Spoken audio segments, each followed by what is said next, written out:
Жанындагы паркта оппоненттери кубанып жаткан чакта сот имаратынын ичинде жүргөн Трамп кылмыш үчүн айыпталган биринчи президент болуп калды. Бул шермендечилик. Коррупцияга баткан судьялар сот жараянын бурмалашты. Сот жараяны бурмаланды. Бул шермендечилик.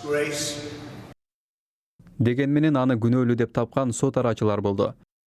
Анткени порно актриса Сторми Дэниелстин оозун жабуу үчүн төлөнгөн каражатты жашыруу максатында документтерди фальсификациялоо ишинин бардык 34 пункту боюнча Трампты дал ушул сот арачылары күнөөлүү деп табышты.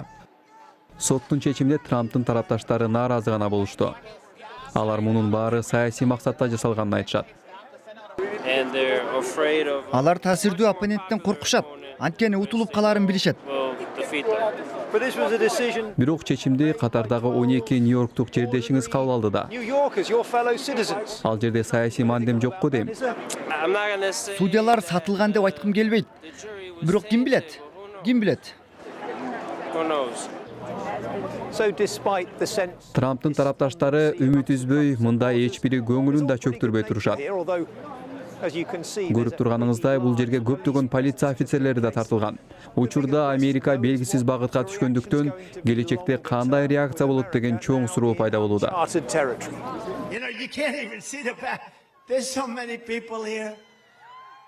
Мунун баары Трамптын шайлоого катышуусуна таасир этеби? Шайлоочуларды ага добуш берүүдөн токтотобу? Анын Американын институттарына кол салышынын таасиричи? Аталган маселе соттун чечиминен кийин күчөй баштадыбы? Ишти алып чыккан бул киши жыйынтык көрсөтүп тургандай сот түзүмү өз ишин аткарып жатат деп билдирди. Американын тарыхында соттолгон президенттер болбосо да, биз ишти сотко чейин жеткирип, аягында сотто каралган башка иштер сыяктуу эле фактылар жана мыйзамдын негизинде бүгүн соттун чечимин да уга алдык.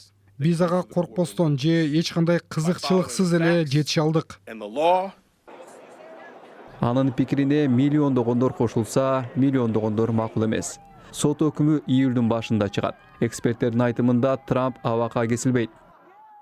Канткен күндө да жиктелген өлкөдө эми бир талапкер кылмыш үчүн айыпталууда.